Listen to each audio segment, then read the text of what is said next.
направиме по свой образ и подобие, за да му обичаш. Благодаря. Още едно, защото това беше късно. Без адрес. Аз съм открита картичка. Пътувам. Времето мени лицето и пожеланието. Намират, губят, предавахме от ръце на ръце. Няма изписан адрес. Благодаря, Снежана Живкова, дами и господа. И сега пак Диана Маркова. Откакто ти ми върна тъмнината, задавих да сънувам птици с криле. По-дълбоко е, отколкото очаквах. Толкова, че бих загубил за цялата.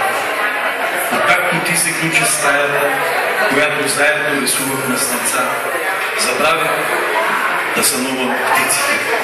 Забравих и да плувам, и да яздя светове.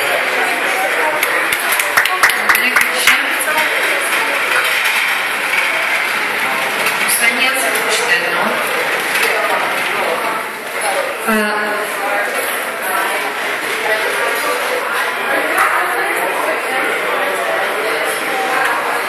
Искаше ми се да има някаква музика, която да ме връща в един старомоден следобед, в един старомоден апартамент, с един старомоден пич.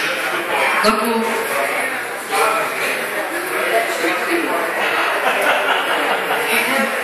неделен следобед ти гледаш лющиния лък, твърдия ми нокът на палеца. Аз бъркам яхния на малкия газов котло, старомодната ни кухня.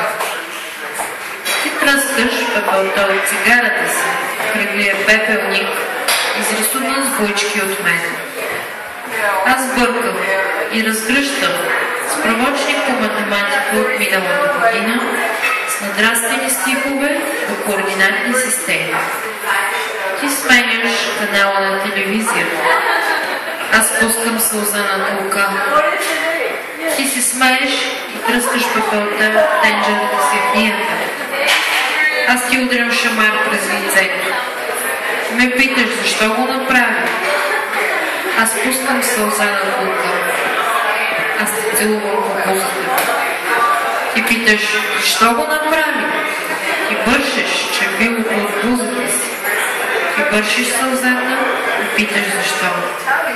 Една крайна или безкрайна числова редица се нарича аритметична прогресия. Аз бъркам яхнията и питаш защо. Диана Маркова, вие сте невероятна публика. Никога не съм чувал по-шумна публика, която слуша поезия, което е признак на интелигентност. И затова ще ви прочета едно стихотворение от Снежана Живкова, което се казва "Няма такова животно". Лягам с двете си котки и си представям какво животно би могъл да бъдеш, за да те приема в леглото си дълго и нощем. Няма такова животно. Теб бих те поканила в кухнята, бих те нахранила, бих направила разрез от челото четала, за да видиш, че в теб няма нищо изключително и безсмъртно. В съня си обувам чорапи на червени гъби, вървя по килим от животни, привлекателно и тихо, докато търся езици, за да ми близнат краката. Снежана Живкова, дами и господа, а сега